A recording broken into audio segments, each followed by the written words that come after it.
인사하도록 하겠습니다. 네, 사랑하고 축복합니다. 네, 사랑하고 축복합니다. 네, 감사합니다. 저희가 지난 시간에 사도행전 10장의 고넬료 사건에 대해서 우리가 살펴보았습니다. 그리고 이어서 사도행전 11장은 그 고넬료 사건에 대한 베드로의 보고가 이제 기록되어 있습니다. 베드로가 예루살렘으로 돌아왔을 때 많은 유대 그리스도인들이 베드로가 이방인의 집에 들어가서 그 식사를 했던 것에 대해서 이제 정죄하고 비판하였습니다. 이제 그때 베드로가 자기가 욥바에 있을 때 어떻게 성령께서 환상을 보여주시고 또 고넬료의 집에 가게 되었는지, 또 그들이 말씀을 듣는 가운데 그들 가운데 성령님께서 어떻게 임재하셨는지에 대해서 이제 증거하게 됩니다. 이제 비로소 예루살렘에 남아있던 그 유대 그리스도인들이 하나님께서도 이방인에게 복음을 전하라고 하신 것들을 이제 깨닫게 되죠. 그럼에도 불구하고 그 예루살렘에 남아있는 유대 그리스도인들의 생각은 쉽게 바뀌어지지 않았습니다. 즉 이방인에게도 구원을 허락하시지만 그러나 하나님의 관심은 그래도 우리 유대인, 여전히 우리가 하나님의 백성이고 하나님의 선민이라는 생각에서 쉽게 바뀔 수가 없었다는 것이죠. 즉 고넬료 사건을 경험하고 나서 그들이 그렇다면 우리가 이제 이방인에게 전도해야 되겠다라는 생각을 특별히 하지는 않았다는 것이죠. 그들에게도 구원이 허락되어지지만 우리가 가지고 있던 전도의 패러다임을 굳이 바꿔야 된다는 생각들을 하지 않고 있었습니다. 그들은 여전히 변화에 대해서 익숙하지 않았고 그 변화에 대해서 두려워하고 있는 그런 상황이었습니다. 그러나 하나님께서 이 일들을 어떻게 이루어 가십니까? 그 예루살렘에 남아있던 그 고난과 핍박과 어려움 속에서도 그 믿음을 지켰던 그 예루살렘에 남아있는 믿음 좋은 성도들을 사용하시는 것이 아니라 당시 그 위기와 핍박 속에서 예루살렘 교회를 떠났던 사람들, 도망갔던 사람들을 오히려 하나님은 사용하고 계시다는 것이죠. 사도행전 11장 19절에서 21절까지의 말씀을 한번 같이 교독하시겠습니다. 우리 앞에 있는 사도행전 11장 19절로부터 21절까지 말씀입니다. 제가 먼저 읽겠습니다. 그때 스데반의 일로 일어난 환란으로 말미암아 흩어진 자들이 베니게와 구브로와 안디옥까지 이르러 유대인에게만 말씀을 전하는데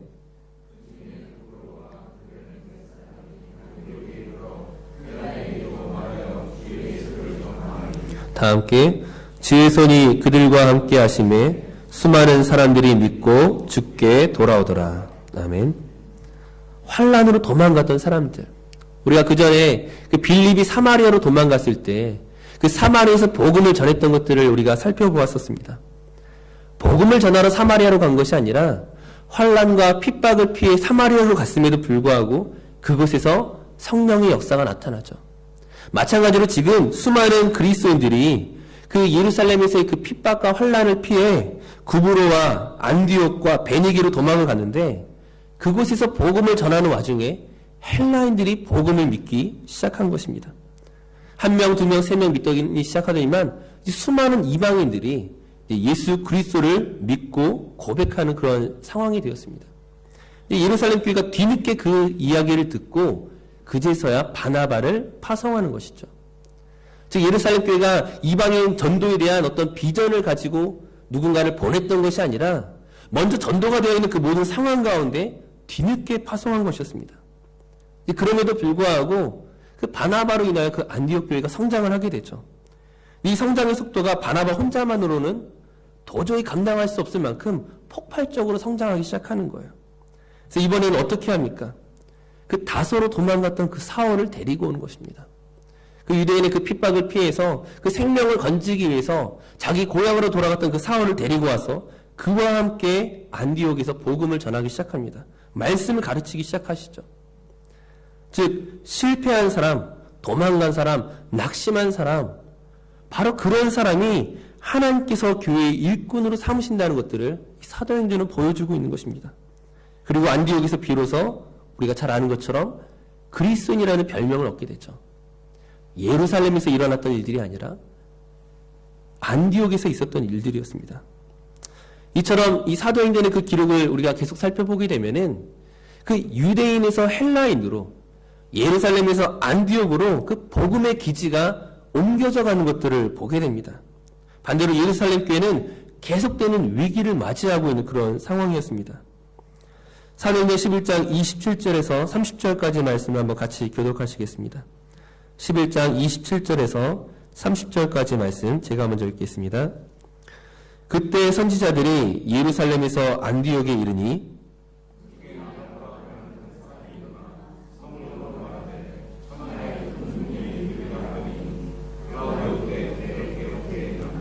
제자들이 각각 그 힘대로 유대에 사는 형제들에게 부조를 보내기로 작정하고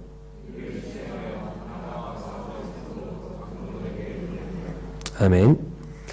예루살렘 교회에 큰 문제가 닥쳤습니다. 예루살렘 교회만의 문제가 아니라 예루살렘에 있는 그 지역 자체가 큰 흉년으로 인하여 지금 위기를 경험하게 된 것입니다. 예루살렘 교회도 역시 재정적인 위기를 맞이하였을 때 그들을 돕는 사람이 누구입니까? 어떻게 보면 유대 그리스도인들이 멸시하고 인정하기 싫어했던 그 헬라 그리스도인들을 통하여 예루살렘 교회 부조를 보내게 되는 것이죠. 이처럼 예루살렘 교회는 점점 힘을 잃어가고 있었고 그럼에도 불구하고 복음이 꺾여지거나 전도의 능력이 꺾여지지 않는다라는 거예요. 예루살렘 교회가 비록 위기 상황 가운데 있지만 하나님은 여전히 일하시고 계셨다는 것입니다. 그리고 이어서 사도행전 12장 1절 말씀에 그때라는 단어로 다시금 시작합니다. 그때가 언제입니까? 앞서 읽었던 예루살렘의 흉년이 들었던 그때에 정치적으로 경제적으로 불안할 수밖에 없는 그 상황 가운데서 헤롯 왕이 기독교를 핍박하기 시작하는 것이었습니다. 여기서 헤롯 왕은 예수님이 베들레헴에 태어나셨을 때 그 아기들을 죽여야 하고 명령했던 그 헤롯 대왕의 손자였습니다. 사실 이 헤롯은 로마의 신임을 얻지 못하다가 글라우디오 황제 때에 다시금 신임을 얻어서 그 유대를 다스리는 왕위에 올랐던 사람입니다. 근데 왕위는 이제 몇 년이 되지 않았는데 이제 약 2년, 3년 정도밖에 왕이 되지 않았는데 지금 예루살렘에 흉년이 오면서 민심이 뒤숭숭해지기 시작하는 거예요. 정치적으로 굉장히 불안한 상황이 되었습니다. 지금 이 민심을 빨리 회복하지 않으면 로마의 황제가 이 헤롯을 내칠 수도 있는 상황이었다는 거예요. 그때 헤롯이 그 탈출구로 삼은 것이 바로 기독교를 핍박하는 것이었습니다. 예루살렘 교회를 핍박하고 정통 유대교를 세움으로써 당시 주류 어떤 세력이었던 유대인들의 지지를 얻고자 함이었습니다. 결국에는 야고보 사도가 가장 먼저 잡히게 되었고 그가 예수님의 제자 가운데 첫 번째 순교자가 되었습니다. 야고보가 죽었을 때 유대인들이 매우 기뻐했을 것이고 당연히 그 헤롯의 지지도가 그 인기도가 올라가기 시작했습니다. 근데 그 사실을 확인한 헤롯이 그럼 어떻게 그 다음 명령을 내리겠습니까? 예루살렘 교회 수장이었던 베드로를 잡는데 혈안이 된 거죠. 아, 내가 이 베드로를 잡으면 유대인들이 나를 더 좋아하겠구나. 내가 민심을 얻을 수 있겠다는 생각 때문에 베드로를 이제 잡는데 총력을 기울이고 드디어 체포한 것이었습니다. 그때가 6월절 기간이었습니다. 헤롯이 이제 꽤가 많은 사람이기 때문에 베드로를 잡자마자 죽이는 것이 아니라 당시 6월절 기간에 많은 디아스포라들이 이제 예루살렘으로 모이고 있으니까는 그 6월절 마지막 날에 베드로를 처형하기로 한 것입니다. 이때 베드로를 처형하면 평상시보다 훨씬 많은 사람들이, 훨씬 많은 유대인들이 자기가 한 일들을 보게 될 것이고 또 자기의 고향으로 돌아가서 헤롯이 얼마나 유대교를, 그 정통 유대교를 좋아하는지 지지하는지에 대해서 설명할 것이기 때문에 이때를 가장 좋은 기회로 삼고 있었습니다. 그럼에도 불구하고 헤롯에게 어떤 염려가 있었냐면은 지금 이 사로잡은 베드로가 언제 도망갈지 모른다라는 거예요. 왜냐하면 많은 사람들이 그 베드로에 대해서 무슨 이야기를 합니까? 그가 얼마나 많은 기적들을 행했었는지, 그가 죽은 사람을 살리고, 그가 중풍병자를 일으키고, 그가 과거에 그 다른 사도들과 함께 감옥에 갇혔을 때에 정말 지도새도 모르게 그 감옥에서 빠져나왔던 일들이나 이런 여러 가지 것들을 이야기했기 때문입니다. 그러면 헤롯이 이제 상식을 벗어난 파수 명령을 내리게 되는데 이제 16명이 즉 4명씩 사교대로 24시간 베드로를 지키게 한 것입니다. 이제 불안함이 있으니까 이제 그렇게 했던 것이죠. 이제 베드로를 사용하기로 한 그 처형 전날에 이제 유대 사회 전체가 긴장하고 있고 또 기대하고 있는 그런 상황이었습니다. 그들이 싫어하는 기독교, 예수 믿는 그 종교를, 그 수장을 죽일 수 있다라는 어떤 긴장감이 있었습니다. 그리고 아마 그 감옥 안에도 굉장히 경직된 분위기가 있었을 것입니다. 보통 군사 한 명이 그 죄수와 이렇게 손을 묶어두는데 그날만큼은 두 사람이 손을 묶고 있었습니다. 즉 베드로가 꼼짝달싹할 수 없는 그런 상황이었죠. 근데 우리가 이미 이 내용을 잘 알고 있지만 신기한 것이 무엇입니까? 그 군사들의 삼엄한 긴장과는 달리 베드로는 잠자고 있다는 것이죠. 다음날 내가 죽을 수 있다는 사실을 베드로 자신도 잘 알고 있음에도 불구하고 깊이 잠들어 있는 것입니다. 과연 그렇게 할 수 있는 이유가 무엇이 있을까요? 아마 성령께서 그에게 그 모든 위기 상황 가운데도 평강을 주셨음을 우리가 발견할 수 있습니다. 그리고 하나님 앞에서 그 헤롯과 군사들의 경계는 헛것이 되죠. 오늘 본문 7절 말씀을 한번 같이 읽어보도록 하겠습니다. 오늘 사도행전 12장 7절 말씀 한번 같이 읽겠습니다.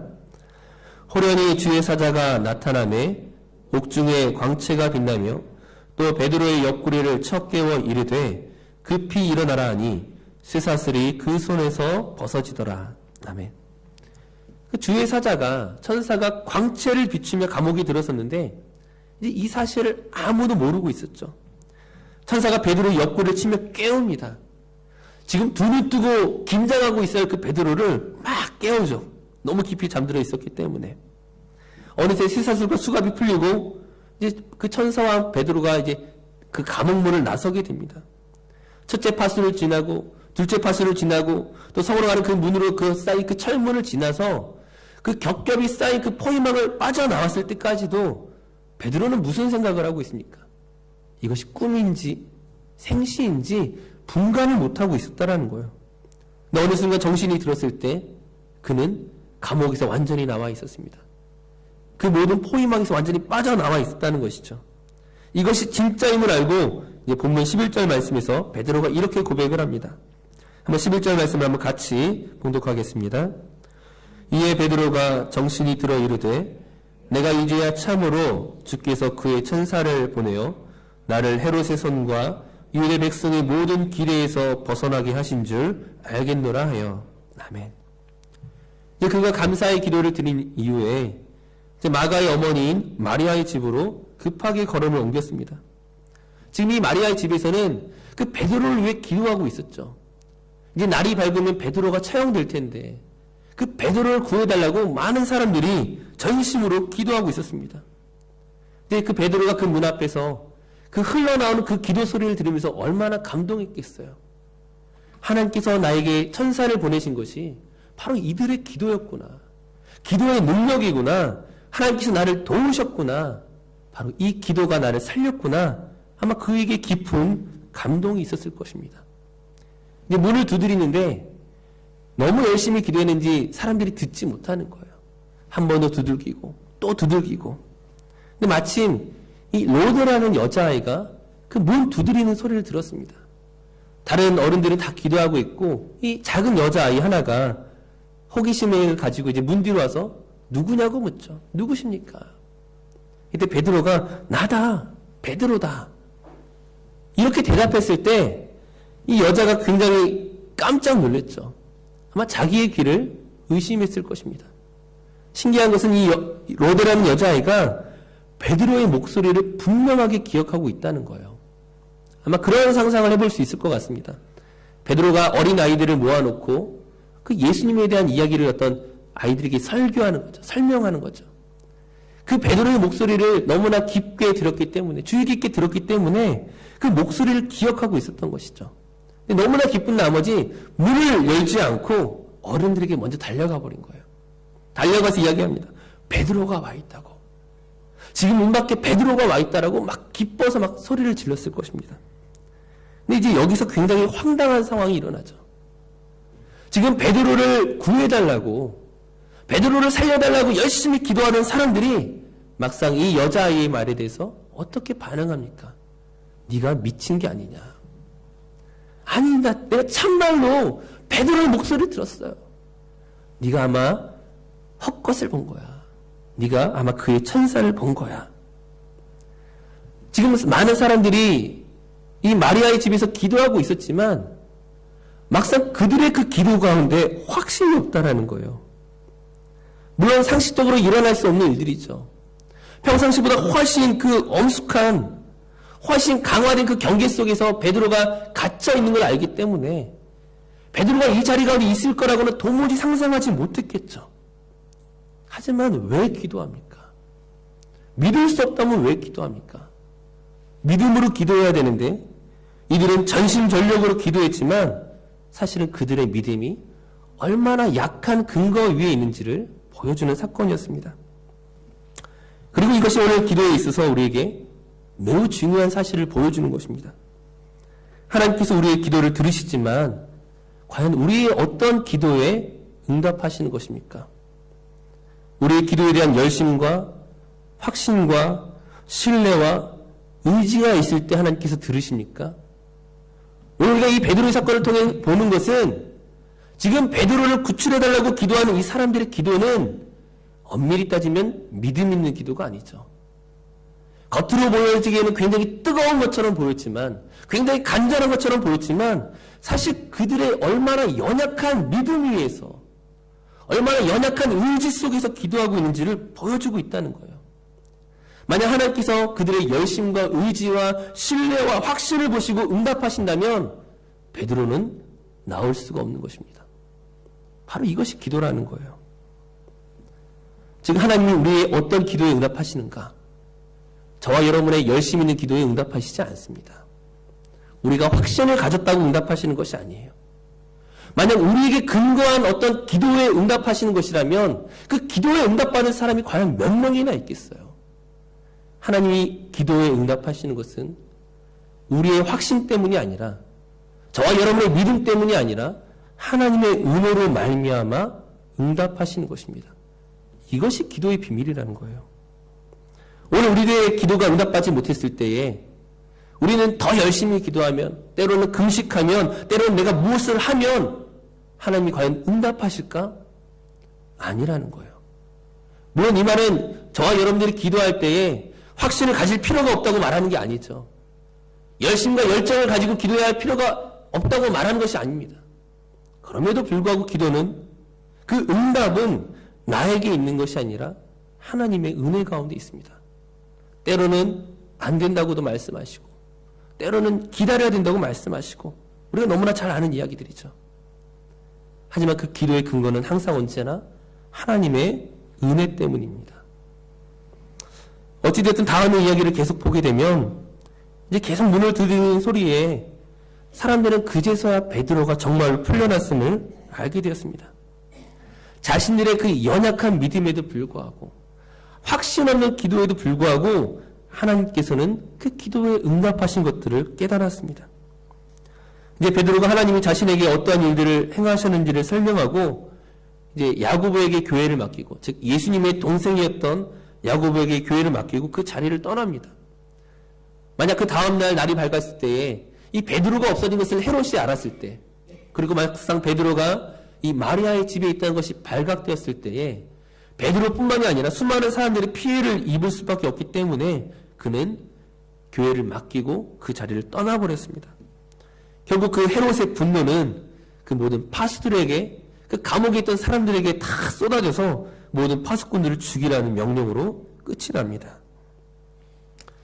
이 이야기 속에서 다시 한번 결론을 맺도록 하겠습니다. 예루살렘 교회는 계속되는 위기를 경험하고 있었습니다.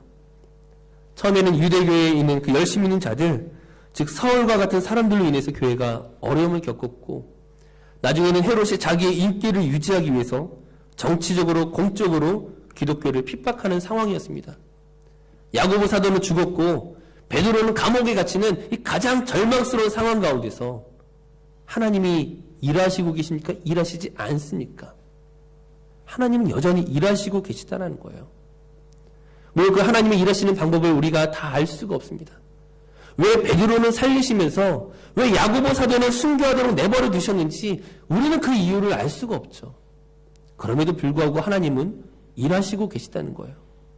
우리의 기도가 모자르기 때문에 일하실 수 없는 것이 아니라, 우리의 확신과 신뢰가 약하기 때문에 하나님이 일하시지 못하는 것이 아니라, 우리의 연약한 믿음에도 불구하고 하나님은 여전히 일하시고 계시다는 거예요. 우리 교회와 각 성도의 가정과 각 개개인을 위하여 하나님은 가장 좋은 길로 인도하시고 계십니다. 우리 향한 하나님의 그 계획은 결코 멈추어지지 않습니다. 왜냐하면 우리가 바로 그분의 자녀이고 바로 그분의 백성이기 때문입니다. 다시 오늘 말씀 가운데 나를 향한 그 하나님의 계획이 어떤 것인지 내가 다 할 수는 없지만 오늘도 나에게는 하나님의 은혜가 필요합니다. 나의 열심 이상의, 나의 헌신 이상의 하나님의 은혜가 오늘 내 삶을 인도하실 것임을 내가 믿음으로 고백합니다. 때로는 실패할지언정, 때로는 내가 원한 대로 응답받지 못할지라도 하나님이 일하시고 계시다는 그 사실을 결코 놓치지 마시고 믿음으로 고백할 수 있는 저 우리 모든 성도들 되시기를 간절히 바라겠습니다. 이제 우리 함께 기도하겠습니다.